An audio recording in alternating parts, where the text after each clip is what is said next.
उत्तर प्रदेश पनत अलीगढ़ हनत रे मेना AMU city high school ओना स्कूल रेना नितुम बदल कना हर को कथा रे बाड़ायो कना ओना हाई स्कूल रे नितुम बदल काते राजा महेंद्र प्रताप सिंह नितुम तेको दोहया और राजा महेंद्र प्रताप सिंह दो नितुमान और नहार रे उनको कोआ एनिम अडी जस्ती मेना कदा उनकिना एनिम जियर दोहो लेकिते राजा महेंद्र प्रताप सिंह नितुम ते स्कूला नितुम दोहो हुआ।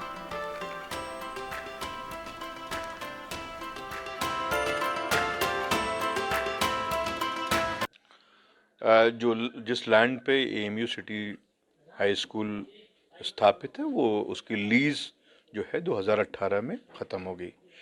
AMU इंतज़ामिया ने तब ये फैसला लिया कि कमेटी गठित करी जाए इस पे और उसके रिकमेंडेशन जो थे वो अप्रूव हुए आपके EC एग्जीक्यूटिव काउंसिल के थ्रू और वो फिर जो है एक प्रोसीजर के थ्रू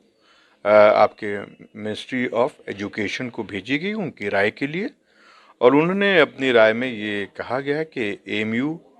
एक्ट जो है अलीगढ़ मुस्लिम यूनिवर्सिटी जो है वो एम्पावर्ड है कि उसके तहत वो कदम उठा सकती है और फिर ये फैसला लिया गया EC के थ्रू कि AMU सिटी स्कूल जो है उसका नाम राजा महेंद्र प्रताप रखा जाएगा और हम बहुत ही मशकूर और ममनून हैं राजा महेंद्र प्रताप के और उनकी अब जो है जनरेशन जो है कि उन्होंने उनकी उस लेगेसी को जो कनेक्शन था AMU से उसको बरकरार रखा।